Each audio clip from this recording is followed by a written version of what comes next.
Buonasera a tutti. Questo è l'ultimo incontro organizzato dalla rassegna di Sottosopra sulle ferite del pianeta.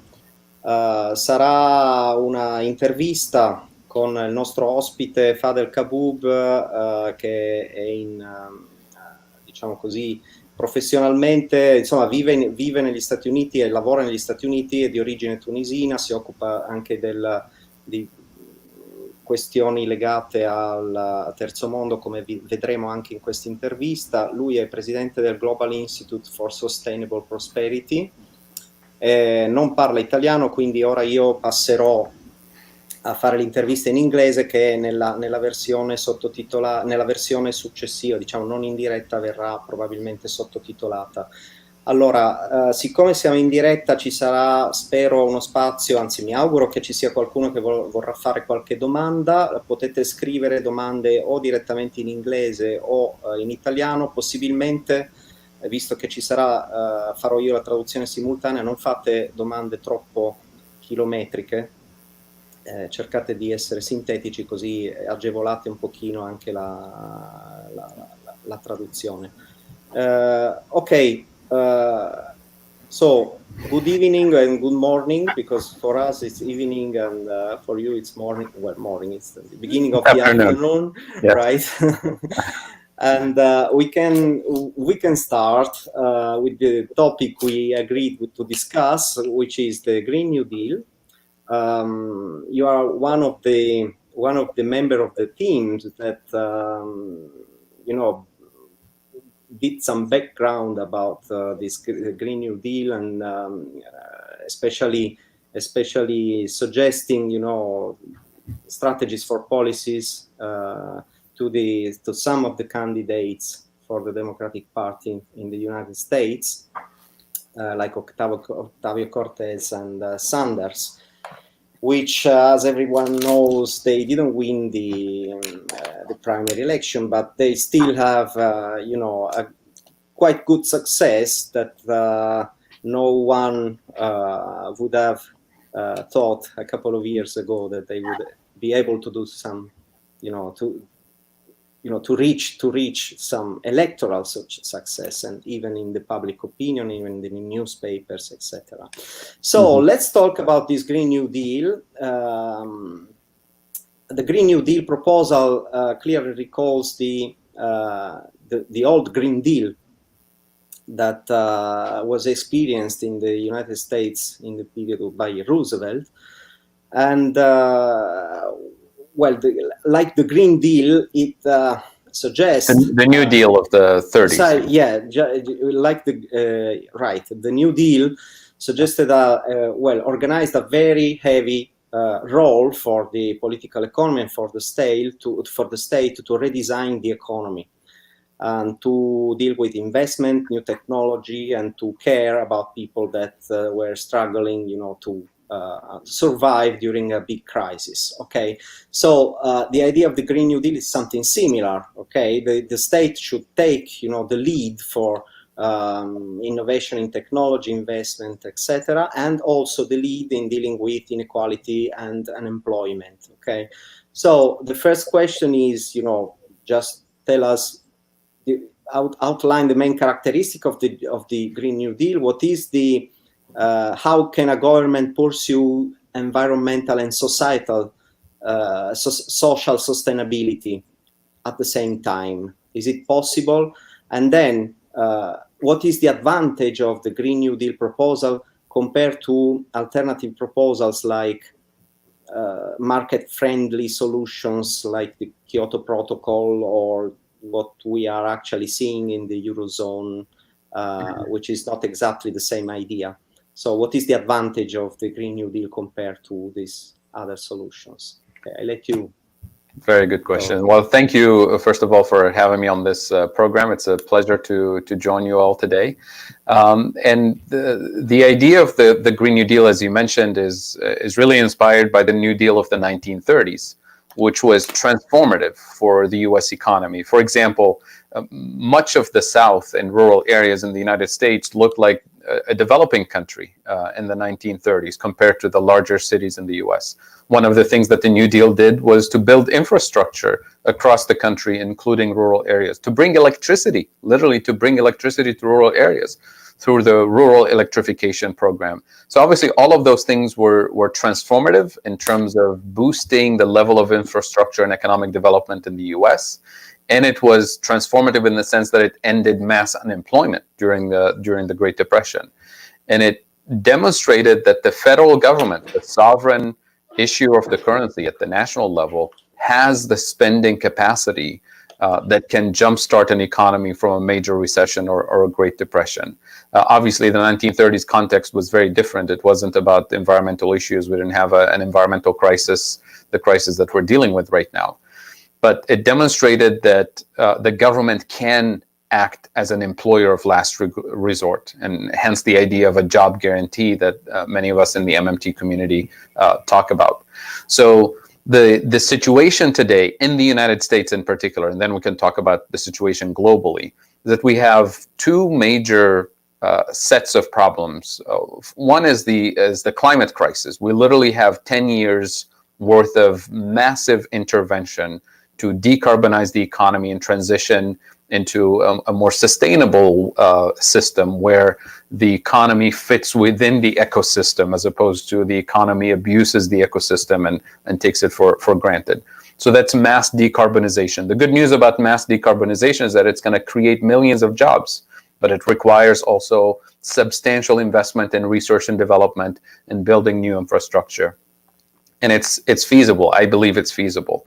The second component of the Green New Deal is addressing the inequality and socioeconomic exclusion crisis that we deal with in the US.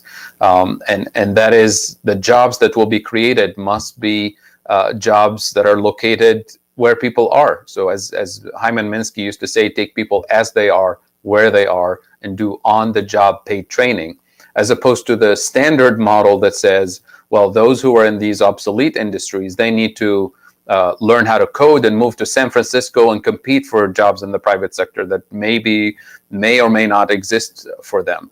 The Green New Deal model, the job guarantee model, says you take people as they are, where they are, and you transform local economies from the ground up, so to speak. So these are the two components of the Green New Deal: is decarbonizing the economy, addressing socioeconomic exclusion and inequality, which means the jobs have to pay decent wages, have to offer benefits, including health benefits, retirement benefits, childcare benefits. So these are broadly the main ideas.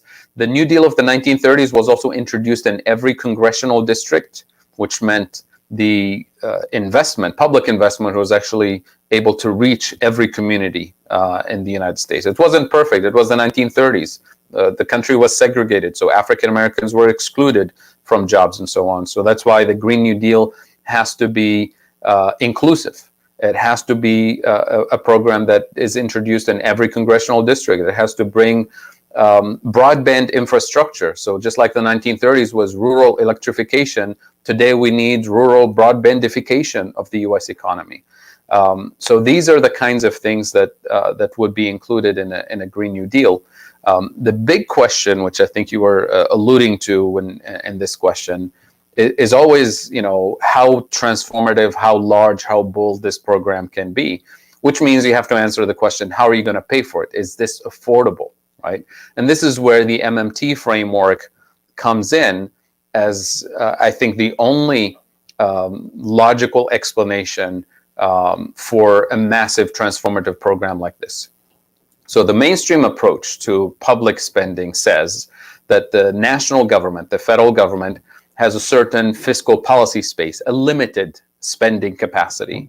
And that limited spending capacity is determined by the level of tax revenues it can generate, plus the level of borrowing that markets, private markets, allow governments to borrow. And that creates a very constrained fiscal spending capacity, which convinces most mainstream politicians and policymakers that our capacity to address all of these problems at once is not there. So we have to make choices. we have to maybe address a little bit of the inequality issue, a little bit of the unemployment issue, a little bit of the climate change issues, but we can't really bring this massive transformative program in a short amount of time. Because we can't afford it, because the mainstream of the economics profession tells us that if we exceed that spending capacity, it's going to cause inflation, it's going to drive interest rates up, it's going to crowd out private investment, and then, of course, the nonsense you hear on TV, it's a slippery slope to socialism and communism and all of that stuff. But the core economic idea is it's about inflation, it's about interest rates, it's about crowding out private investments. So MMT says that spending capacity of the sovereign government, like the United States, like Japan, like Canada, like the UK, we can talk about the Eurozone a little bit later, that spending capacity is actually much, much larger than that. It's not unlimited, and I always say it twice, because we hear this in the MMT, critics, they say, well, MMTers say it's unlimited. It's not unlimited, but it's much larger than what most people think. So then it becomes the question of what determines the limit of this massive government spending capacity that MMTers talk about. And the real limit is the risk of inflation. So then how do we determine where that risk of inflation is? It has to do with two categories that I always talk about. The first category has to do with the availability of productive capacity. That is physical resource productive capacity, machinery, equipment, natural resources, skilled labor, and so on, the know-how, technological know-how. If we have more of that productive capacity, then we can spend more without hitting the inflation barrier. But if we run out of productive capacity, then we can see prices going up. The good news about that constraint, the productive capacity constraint, is that productive capacity is producible with an industrial strategy, with adequate planning and training and education. You can produce more doctors, you can produce more engineers, you can produce more technology, right? And it creates millions of jobs. So that allows us to expand the productive capacity, which means allows us to actually expand the spending capacity of the sovereign government. That's sort of the easy one to handle. The second component, I think, is where we get into the political economy of this, which has to do with the risk of inflation that is derived from excessive or abusive market power by key corporate entities. In the case of the US, they're easy to name. It's the health insurance industry, it's Wall Street, it's the big pharma, it's the oil and gas companies. So it's the media companies that run the media narrative for them. So these entities are able to cause inflation in the system simply because they can. In other words, because we let them, because they're not regulated, they're not competitive in the sense of having enough competition to drive down price and to democratize those markets. So that's the risk of inflation that I feel is suffocating the US economy in particular. We can talk about other countries in a minute. So how do you deal with that risk of inflation? It's not by imposing austerity. It's not by saying we can't afford the Green New Deal. The only way to address that inflation barrier is by taxing and regulating their market power out of existence, which means you have to have elected officials who actually do their job by democratizing those markets. The problem is a problem of corruption and regulatory capture in the US, when you have super PACs putting hundreds of millions of dollars worth of corporate money to elect key individuals, senators and congressmen into office. Those individuals are not going to serve the interest of the people. They're going to serve the interest of the super PACs. So it's a question about democracy here.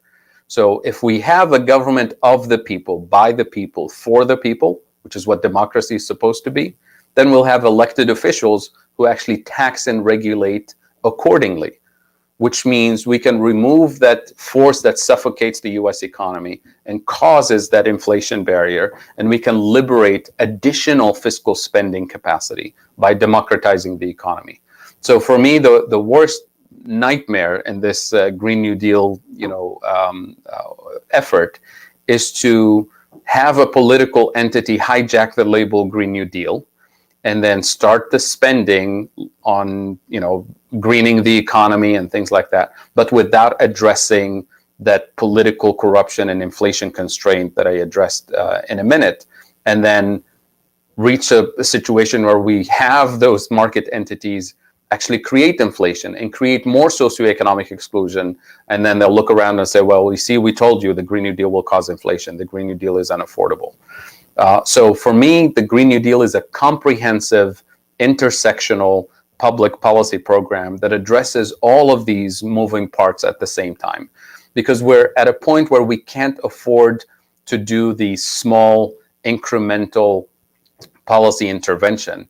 And I often refer to Martin Luther King's famous statement in the context of the civil rights movement, where he said, I have no time for the tranquilizing drug of gradualism and incrementalism. And this is precisely what we hear from the political establishment and the Democratic Party in particular. They say, well, this pie in the sky Green New Deal thing is too expensive, unaffordable, it's going to bankrupt the country. So, but we do care about climate. We do care about inequality, but we're going to do these small programs, right? Small in relative terms. So even, President-elect Joe Biden is talking about $2 to $3 trillion worth of infrastructure and new technology and all that. That's a drop in the bucket in terms of what is needed. And it doesn't get to that intersectional, vision that the Green New Deal has. That being said, not to be completely pessimistic about this, I still hold a little bit of hope. If you go back to the New Deal of the 1930s, the thing that we call the New Deal today was actually not the single program that was called the New Deal. It was a series of administrations and programs that were created over a 10-year period that now, with the historical hindsight, we call them, the whole package, we call it the New Deal. So maybe we'll start with the $2 to $3 trillion green infrastructure package, but then we have to continue pushing to bring the next set of components that address the other components of what we would hope to call, after 10 or 20 years, that was the beginning of the New Deal, the Green New Deal. So I think in the context of other countries, and if you think of this from a global perspective, inequality is not only a US problem, and climate change is not a US problem, it's a global issue. So it's not enough to have the US do its own Green New Deal, which is a whole challenge in and of itself politically here, but the clock is ticking for the entire world to address the climate crisis, to address the socioeconomic exclusion crisis, especially in the global South. And that makes the issue even more complicated. So if you think of the MMT approach that says, this is how we estimate the spending capacity of a government like the United States, and you apply that in other countries, you recognize then that we have a spectrum of monetary sovereignty, with countries with high degrees of monetary sovereignty versus low degrees of monetary sovereignty, which determines... This is exactly the second question. Please go ahead. That segues us into the right direction. Yeah, just a second, because I switched off the light.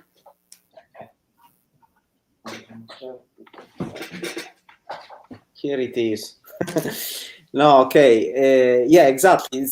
That's the thing, because it's one of the criticism that mainstream economists, but not only mainstream economists, raise over the MMT approach is that precisely what you just said, that it's not always possible to discriminate clearly between a fully sovereign country and a non-sovereign country. If you want, in a sense, from the point of view of the monetary sovereignty, the Eurozone is the extreme opposite of the United States, because we are not sovereign at all. So one part of the second question is what you think about the situation of the Eurozone countries. But apart from the Eurozone, there are other countries, like you were mentioning before, like developing countries, that they don't have, they still need foreign currency in order to purchase inputs for their production. So we are talking about food, we are talking about energy. So we're not just talking about consumption goods, but goods and knowledge and capital goods that are needed to produce and to expand, the productive capacity. So in this case, in all the cases where countries need to provide foreign currency, and they can be defined as not fully sovereign countries. So how can we deal with this middle, this extremely opposite situation like Eurozone, and all the intermediate cases like, other like developing countries or other countries? Because overall, I think that it's quite rare to find a country that it's self-sufficient in terms of energetic inputs. Right. So this is a problem, a very general problem, this one. Sure. Okay. Absolutely. I let you answer. So if we think of that spectrum of monetary sovereignty, as you said, the Eurozone countries would be on the other extreme of monetary. Low, yeah. Right. And it's a self-imposed, sometimes I joke and I call it a collective suicide pact that was signed by the Eurozone countries. So I do have some hope for the Eurozone, because it's a system that can be tweaked to unleash a monetary sovereignty of the whole unit of the Eurozone, because there is a technological base, there is a labor force that's skilled, there's all the resources are there. It's just the self-imposed constraint. And I emphasize that it's self-imposed, that you can take the Eurozone unit and turn the ECB into an MMT-informed entity that recognizes that the individual member states actually can be funded to address unemployment, to address the climate crisis, to address all of these. But the spending is always with an eye towards inflation. So that's the MMT vision, is always, before you start the spending, you should always look towards what are the inflation pressure points in the Eurozone that need to be mitigated, and how do you mitigate them? The traditional view says you mitigate them by raising interest rates. That's how you fight inflation, which is nonsense, because take this example. If the source of inflation has to do with energy imports from the Middle East, and the ECB raises the interest rate, how does that change OPEC price policy?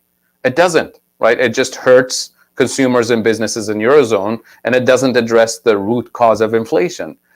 Similarly, in many developing countries that have that import a lot of basic necessities like food, and if there's a food price inflation because of price of wheat or corn or something in Russia or in the Ukraine or in Australia goes up because of drought or something like that, then the central bank raises the interest rate to address the inflation, food inflation. It has nothing to do with it. It just makes life more miserable, more painful for the local consumers when the price is determined completely outside its jurisdiction.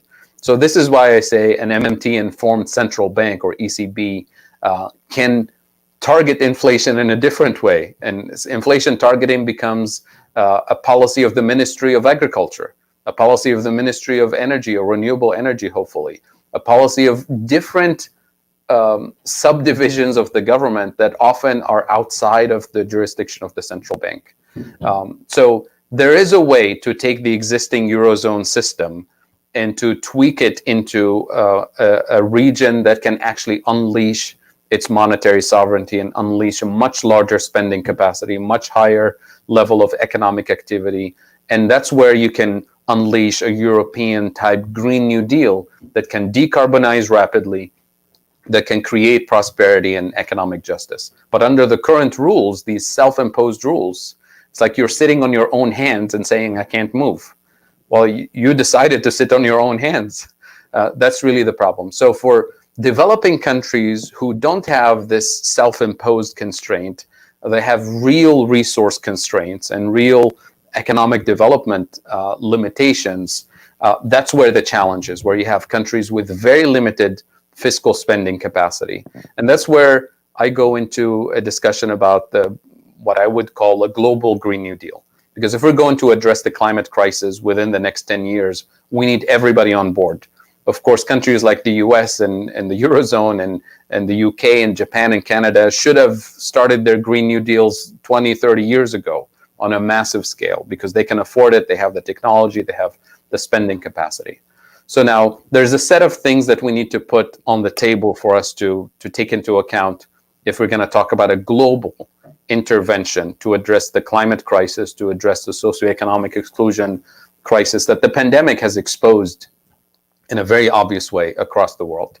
So a couple of data points. So number one, if you take the world and divide it into two groups, the global south and the global north, and you net out all the financial transactions for exports and imports and interest payments and debt relief and whatever you want to call them, all financial transactions, foreign direct investment, the net amount, the last data that we have from the last 2 or 3 years ago, is $2 trillion moving from the global south to the global north.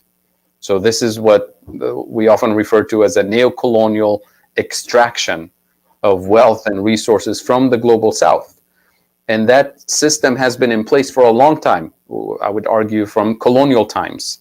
And it has accelerated and made worse in post-colonial years. For example, that $2 trillion number that I referred to today, about 20 years ago was $500 billion. About 10 years ago was $1 trillion.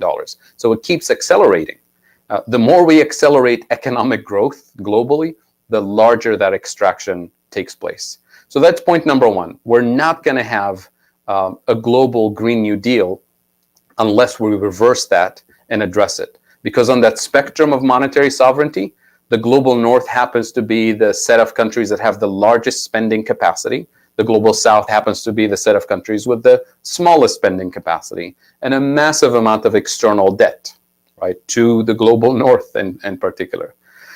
Point number two, when you look at the track record of CO2 emissions in terms of who's actually responsible for most of the climate change problems that we have, it happens to be industrialized countries. You know, historically with the Industrial Revolution, industrialized countries have emitted most CO2 emissions, whereas developing countries in the global south have contributed the least. Now, there's a nuance here for China and India because they're technically developing countries and the last 2 decades have contributed substantially to CO2 emissions. But if you track the carbon footprint of the output that China and India is producing, you find that it's actually consumed in the global north, right, because of deindustrialization in the US and other places. So it is still technically the responsibility of the global north in terms of its carbon footprint from a consumption standpoint. So to me, that allows me to make the argument that if we follow sort of an international standard of polluters pay, which is a well-known standard in international law these days, then it's the polluters who pay, which means there's a climate debt that needs to be paid to the global south in order to allow a rapid transition in the global south to renewable energy, to decarbonize, and to start to undo some of the socioeconomic damage that's been done by this extractive model. The second component of a global Green New Deal to me, in addition to climate reparations, is colonial reparations. Because the colonial experience of Africa and Latin America and other parts of the world was clearly a model of extraction from Europe and countries in the global north in particular. And that model of extraction continued in post-colonial years, which is what produces this $2 trillion worth of extraction and socioeconomic dislocation within the global south. So when you zoom in on the legacy of colonialism and post-colonial extraction in the global south, you recognize that the reason why developing countries have a very limited spending capacity has to do with the weak economic infrastructure that they have. And the root causes have to do with massive food imports, so the lack of food sovereignty, the lack of energy sovereignty, and the weak or low value added content of manufacturing that they produce. So these three features to me is what perpetuates this vicious cycle of underdevelopment and of that we see in the global south. So let's take it piece by piece. For example, food sovereignty. Most colonies used to be the breadbasket of the homeland or the mainland in Europe. That was certainly true for France, for England, for Italy, and other parts of Europe. And as soon as those countries became independent, you see a complete reversal of agricultural policy in Europe, and that is the CAP, which is the Common Agricultural Policy in Europe, which was designed specifically to reintroduce food sovereignty and self-sufficiency in Europe, and to completely shut out the former colonies from being able to export food products to Europe in particular. Japan has its own thing. the equivalent of cap. The US has the equivalent of cap. Australia has the equivalent of cap. All the countries in the global north have their own sort of protective measures against food imports from the global south.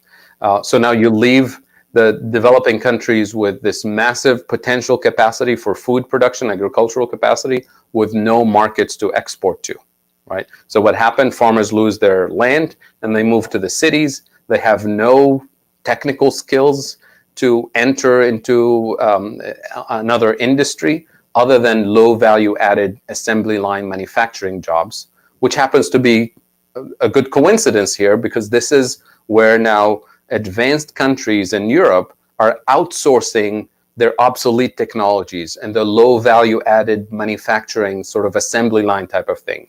So the high value added content would be produced in the global north, and then the components are shipped to be assembled in the global south through a global supply chain. So now you're stuck in a vicious cycle where you specialize in manufacturing, quote unquote manufacturing, but it's really an assembly line with cheap labor, lower environmental standards, and so on. That creates that vicious cycle of underdevelopment. So on paper, it looks like you're building factories, you're employing factory workers, but in reality, you're just an assembly line for the global supply chain.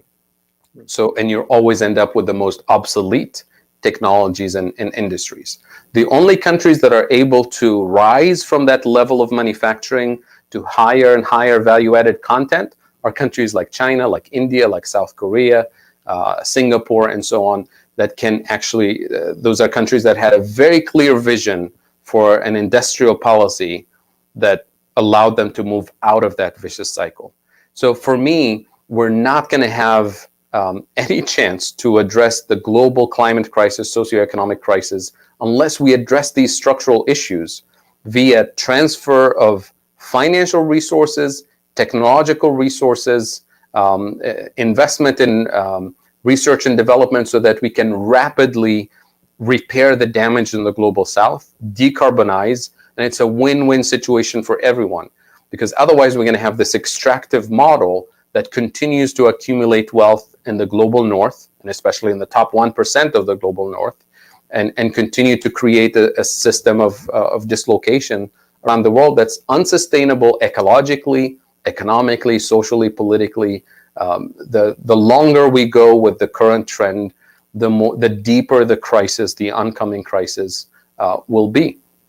And finally, I'll say one more thing, because this is not sort of this global reparations framework that I introduce is often perceived from a non-MMT perspective, because then people say, well, how are we going to pay for it? Who are we going to tax to pay for it? Who are we going to borrow from to pay for it? We can't afford this massive program. Well, MMT decouples the spending from taxing.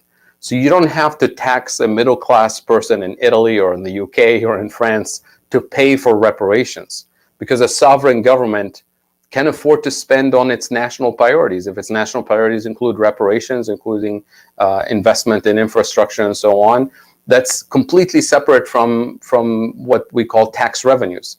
So what MMT says, decouple the two.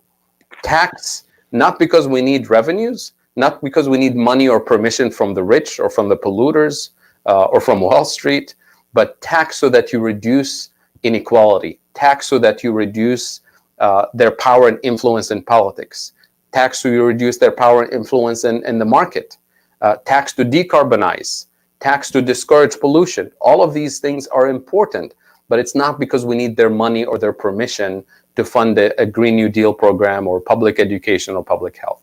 So you spend on the priorities with an eye towards inflation, in the way I described earlier, and you tax for these strategic reasons.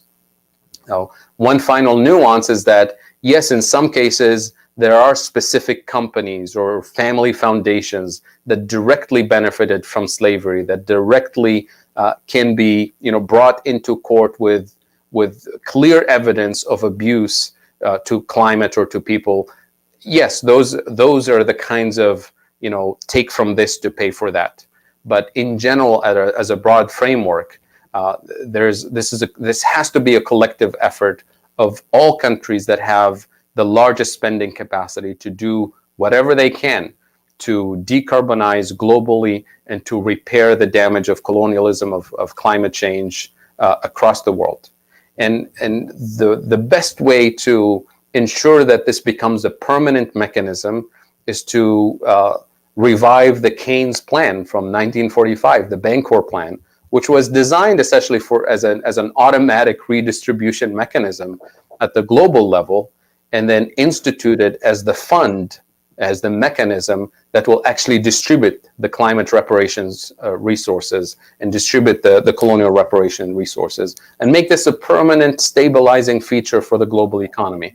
Otherwise, sooner or later, we're going to go back to this extractive international trade, international finance system that leaves some countries behind. Now, the Keynes plan was not feasible politically in 1945 for reasons I can go into. But today, I think we can make the moral, ethical, economic argument for an automatic stabilizer, Keynes style, to introduce a permanent mechanism for redistribution.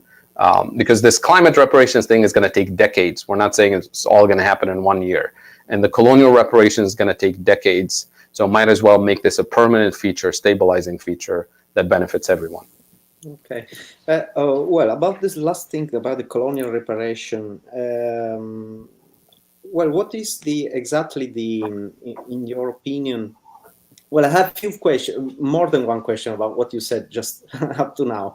But the first thing is this strategy to, reparation for colonial system, etc. Do you think, how can you distinguish it from pure subsidies to these countries? Because it doesn't risk to be just a flow of help, of monetary, finance coming from developed world to emerging countries. And how can you assure that this is actually, projected in order to make this country be able to project their own industrial policy, develop their own technologies, and get out from a situation of dependency, which is the actual situation? Very good question. So, and that's why I insist on structural reparations, and I use the term essentially in structural reparations, and I use the term reparations in the linguistic sense of the term. Like if I have a broken chair and I'm going to repair it, I'm going to repair it, structurally so that it can be useful. And that requires some financial resources. I need to buy a screwdriver and things like that to fix it. But I also need some material infrastructure, let's say, that makes sure that it's a stable chair that I can use in the future. So in terms of socioeconomic colonial reparations, it's repairing the broken structures of colonial and neo-colonial extraction. And that means creating a situation where you have enough resilience as a country. And I'm migrating a little bit away from the concept of economic sovereignty to resilience, because I think resilience gets to the point. Resilience meaning you become a country that can provide for its own people and can withstand external shocks like an exchange rate depreciation, like a pandemic, like a global financial crisis, has enough resilience to withstand external shocks without having to sacrifice the interest of its own people, without having to throw its people under the bus, which is what countries do today. When you face an external crisis, a currency depreciation, or a currency crisis, or a global pandemic or something like that, what do countries do? The first thing they do is they cut the public health budget. They cut the education budget. They cut the investments in the future of the country. So when you build that level of resilience, then you have a clear vision for where your industrial policy needs to be, for where your food sovereignty, your energy sovereignty needs are going to be, and you pursue those as a primary target for your own resilience. So repairing the broken structure can be, I'll give you a simple example. Most developing countries today are obsessed with export revenues, because they have an external debt, because they need to stabilize the exchange rate. That's the main constraint that they deal with. So what do? They focus on tourism. Tunisia, I'll give you Tunisia as a great example since we're neighbors. Millions of tourists come to Tunisia, pre-pandemic, obviously, pre this crisis. How do you serve tourists? You have to feed them, and you have to transport them. You have to heat and cool the hotels for them, and so on. So the millions of tourists that you bring in means additional food imports and additional energy imports. And Tunisia is not the only beautiful country to visit. There's 100 other beautiful countries to visit who are, equally great and cheap and so on. So you're competing with 100 plus other countries.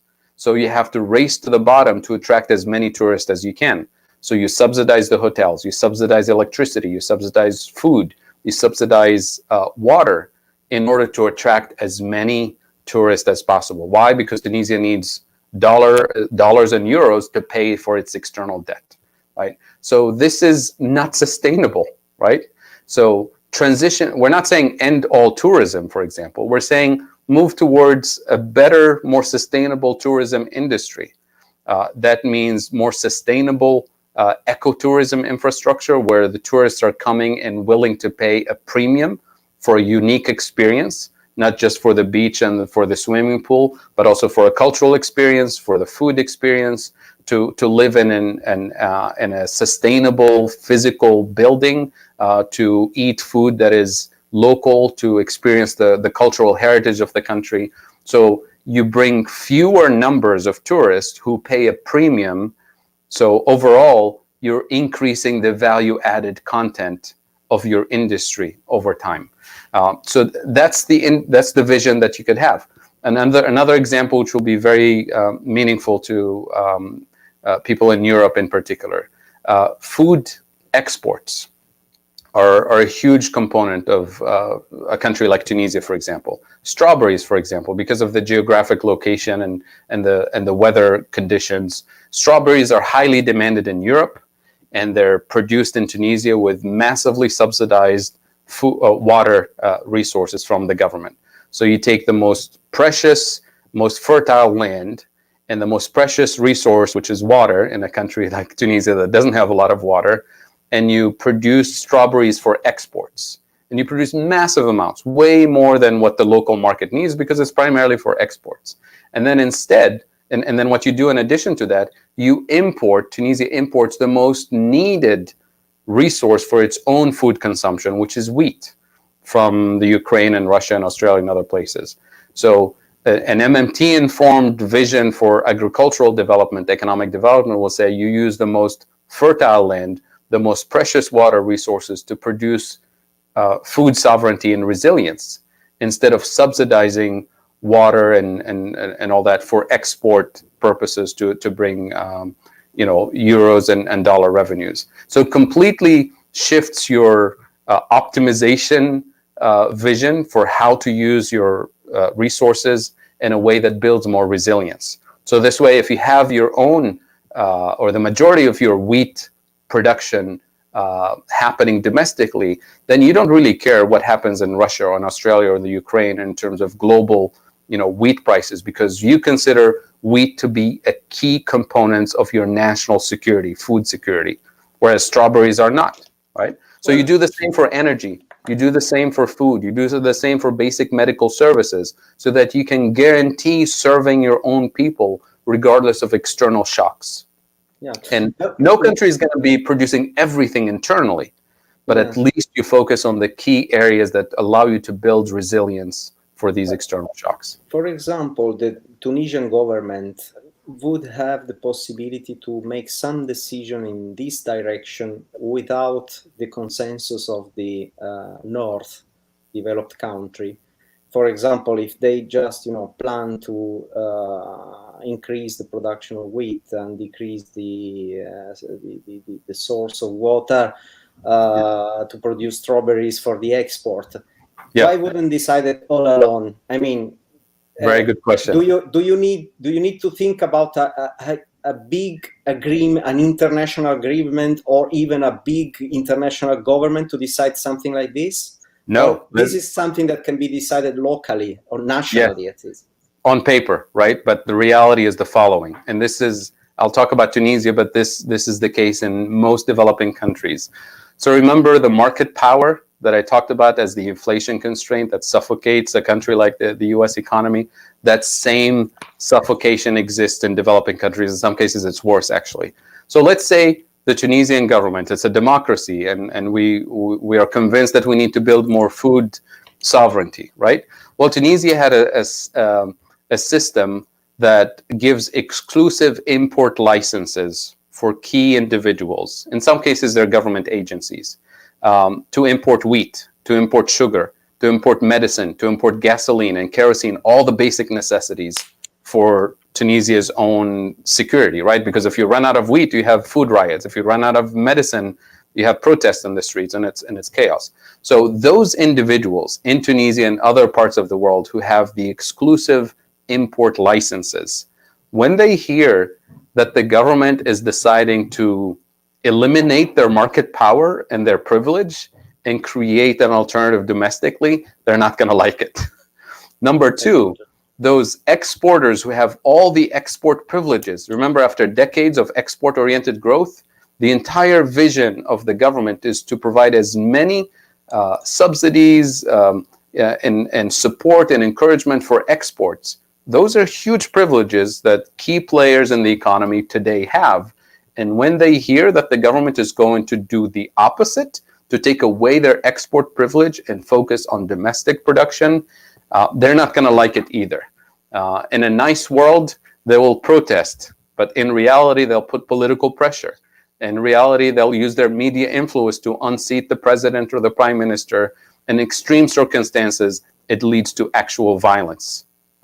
So these things do happen in the global south all the time. So if we in the global south have a vision for food resilience and energy resilience and everything I talked about here, we need to, number one, recognize what the possibilities are, what we need to get there, how do we transition in terms of this additional spending capacity, and what the real constraints are. The real constraints are political, involve corruption, involve key players in the economy. And I'm talking about the case of Tunisia. Now imagine you're talking about a case of Zimbabwe, where you have cross-border trafficking that involves police and military. So we have people with guns who now control the food supply market, right? Then you have political chaos, and that's how you get to an actual conflict. And we have examples from around the world where, you know, activists and organizers who want to build a more sustainable food system, for example, literally get killed, right? Because they're a threat to an existing political establishment and corrupt system. So these are the realities of the global south. So I'm not going to say this is easy for any country to do on its own, but I'm also not going to say it's impossible. So when you have a well-informed social movement that actually recognizes the intersections between the political constraints, the economic constraints, and the corruption factors, and if you have a system that's driven by the democratic incentives and intuition, then there is hope. But if you have a system that has very little democratic inclinations and all of these constraints, then it becomes really difficult. So for me, this is an educational exercise in the sense of public education, not an academic education. That we have a lot of social forces around the world that are very passionate about democracy, about justice, but in most cases they lack this interconnected vision that connects corruption to economic issues, to issues of economic development, and so on.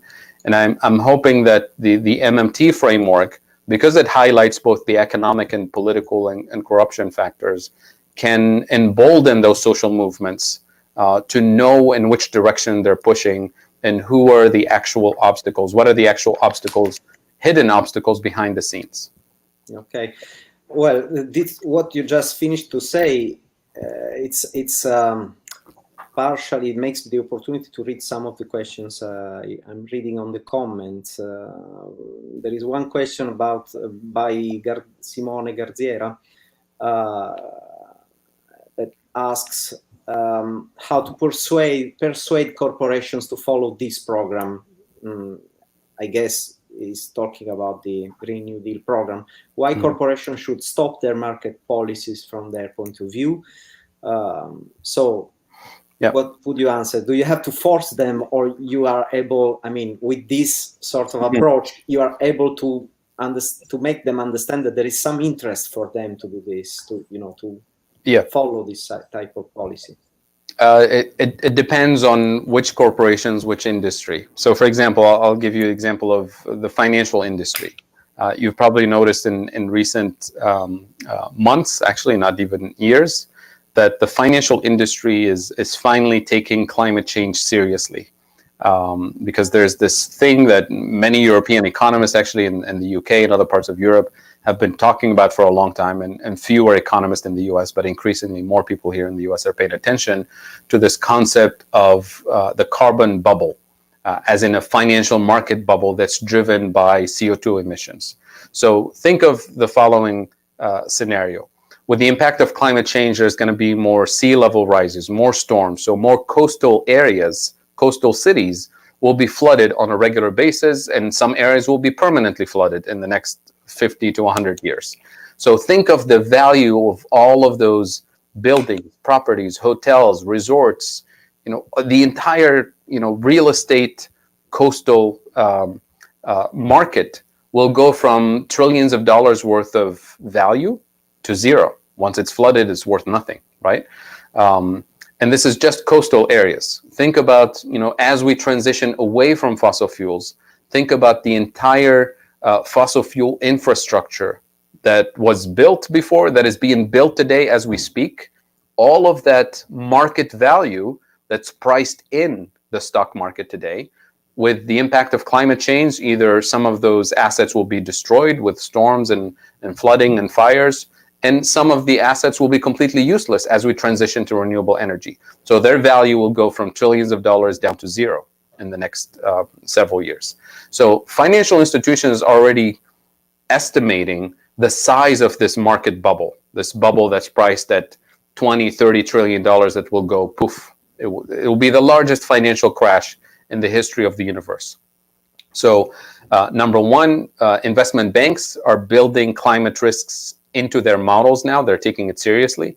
They're actually, in their internal discussions and documents, they're referring to the IPCC report as the optimistic report, right? That's how serious this is for them.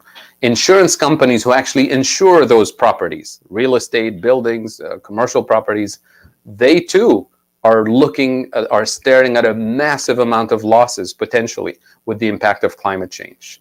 And this, in the US, it eventually led to the Federal Reserve Bank. I don't know if you noticed, about a month ago, Jay Powell, for the first time in the history of the Fed, referred to climate risk as a serious concern for financial stability.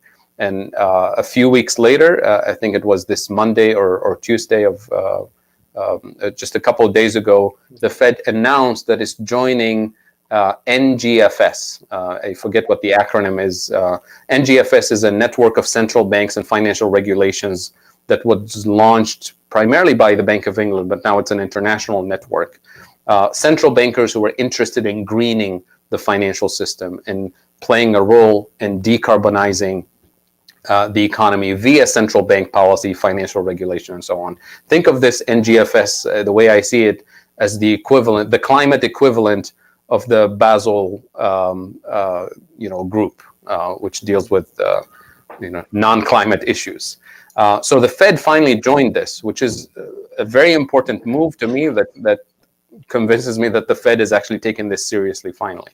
So in the next few years, we'll see the financial industry and central banks and financial regulators taking climate risks extremely seriously. And they may play a key role in leading this effort.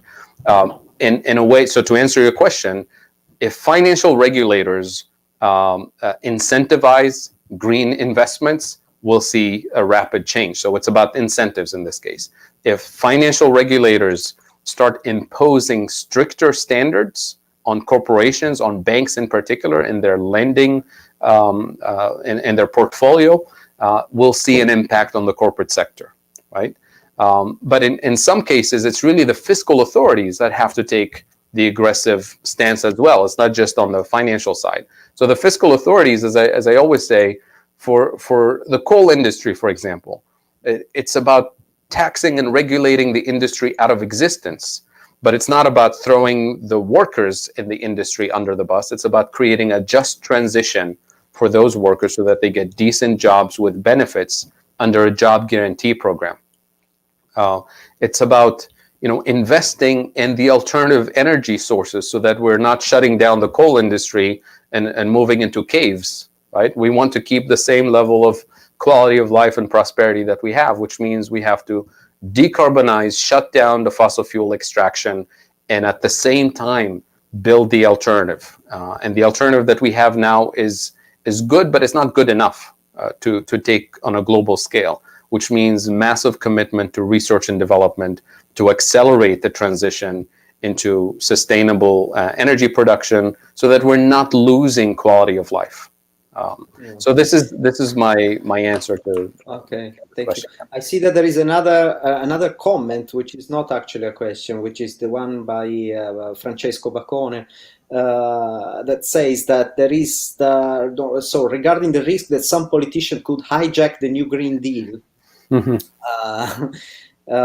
So this is it says it's something that already happened, and it happened in the EU, where the Ursula von der Leyen announced that the Green New Deal for the EU doesn't address the social and economic inequalities. So yeah. I should maybe extend this question to the one that I personally wanted to ask you. Do you think we are politically mature to start with this sort of step of, even because you were talking before about the Bancor, and you said that Bancor, the conditions to have a sort of world government of the international capital or money, etc., it's more mature now than in after the Second World War.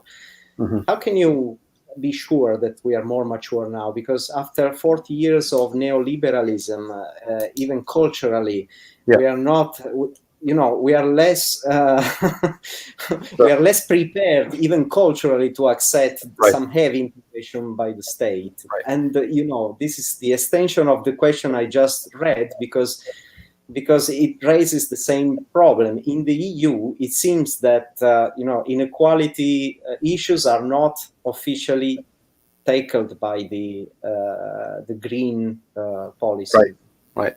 Very good question. So I didn't want to imply that we're actually politically more mature today than 1945. So I agree with you with decades of neoliberalism and so on. But what I meant is that the likelihood of a Keynes plan actually becoming more politically acceptable is higher if we accept the importance of colonial and climate reparations as necessary features of addressing the climate crisis, of addressing socioeconomic exclusion and inequality. Then it becomes, well, how do we establish a mechanism to automate this? The Keynes plan becomes it, right? We don't have to call it the Keynes plan, but we have to have a global fund that distributes resources, financial resources and technological resources rapidly in the global South in particular to do this.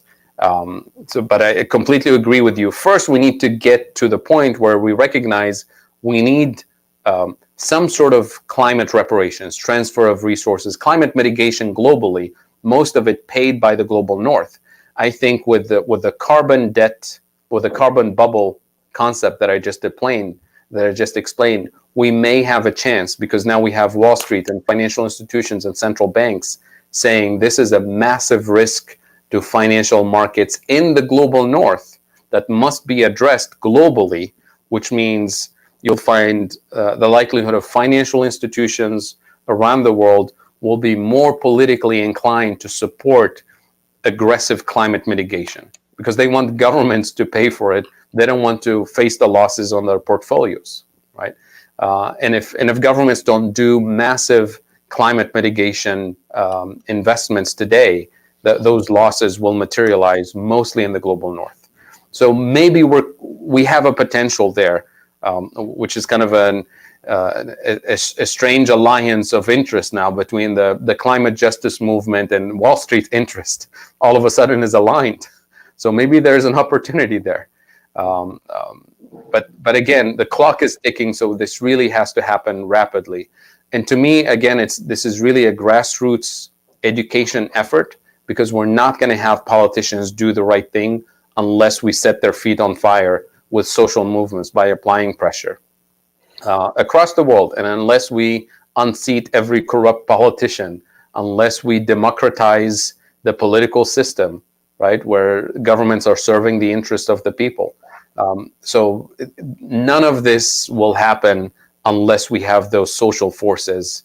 And the social forces, I always joke and I say, it's not enough to have pitchforks of angry people yelling at politicians, unseating politicians, and replacing them with newer, less corrupt politicians who pursue the same economic model. That's not going to take us anywhere. So we have to have well-informed pitchforks who actually know not only you need to unseat XYZ politician, but replace them and replace the policy framework that they use, not just replacing one government with another that pursues the same policies, but with less corruption, right? So I think that's where our efforts need to be towards changing the paradigm of policy solutions, as opposed to changing governments and changing leadership, because that doesn't take us anywhere if we pursue the same strategies. Okay. I see another comment here by Warren Peace. Molten salt solar plants can change everything. Being seen research into it heavily by the government in the past. I don't know if you have any. Yeah, I'm familiar with the technology, but I'm not an expert. I've seen huge potential for this technology. There's plenty of technological innovations that have been introduced on a very small scale with very minimal research and development investment put in place. So that's why I always insist in the Green New Deal, we have to have billions of dollars worth of research and development to scale these solutions, to optimize the use of these solutions across the world. Because it's not sufficient just to build solar panels everywhere. Because with the current technology of solar panels in particular, that means massive extraction of rare earth materials and minerals, mostly from the global south, with ecological degradation. And then we still don't know what to do with the solar panels when they become obsolete in 30 or 35 years. Where are we going to store all that poisonous stuff? Can we find a way to recycle it and use it for other purposes? Those questions to this day have not been answered by the scientists because there hasn't been research done in it. But I'm convinced that if we dedicate the amount of resources, financial resources, research and development capabilities, and brain power, we'll have fantastic solutions that will, make the technology that we're using today sort of the equivalent of the old radio transistors that my grandparents used in this space. Okay. So at the moment, I don't see any other question, and so I think we could finish the conversation. I thank you very well. I have a very last one, Sure. very short, but just answer shortly. Okay.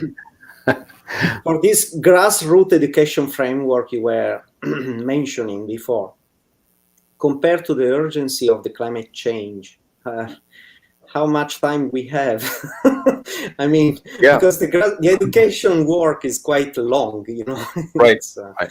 And the education work started a long time ago. This is not new.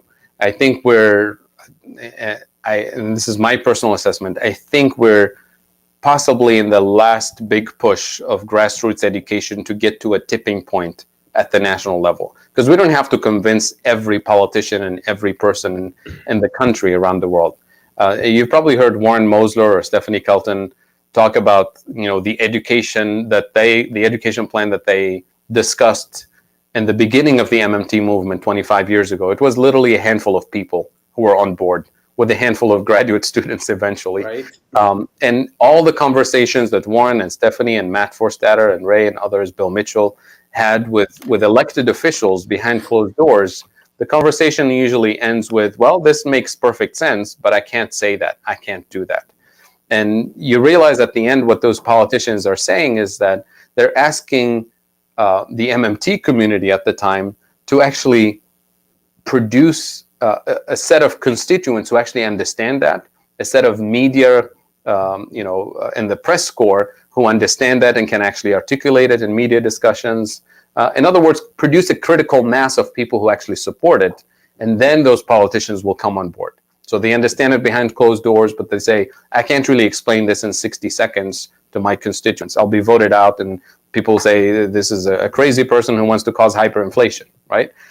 So what we've done in the last 25 years is build that critical mass of academics, of media people, of citizens and organizers. And now we have a critical mass of young people who are entering the political system as candidates. AOC, Cori Bush, Jamal Bowman, all of these candidates came not from the corporate side, funded by the people, with a coherent MMT-informed agenda that says we can actually afford all of these things. And they never spell out the words MMT, other than AOC said it a couple of times, but they speak in a coherent way in their own language, and they're able to articulate this to their constituents. And we have a handful of people in the media. We have a handful of people in different places in the political and economic ecosystem who are pushing in the same direction in various levels and in different ways.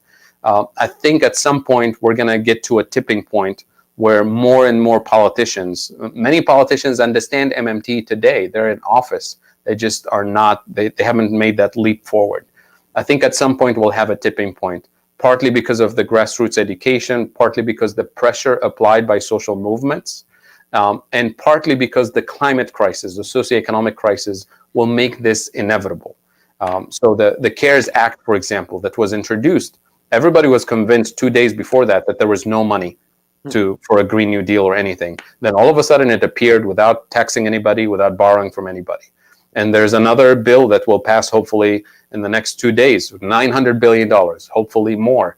Nobody's being taxed, nobody's going to, and then they see the deficit going up, the national debt going up, and yet interest rates are low and inflation is nowhere to be seen.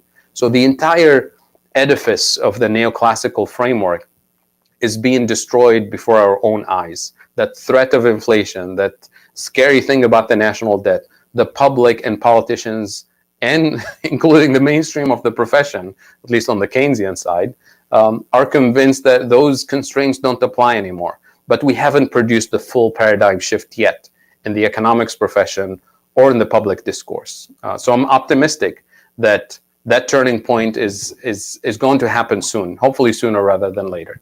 Okay. Well, with this optimistic conclusion, I think we should stop here.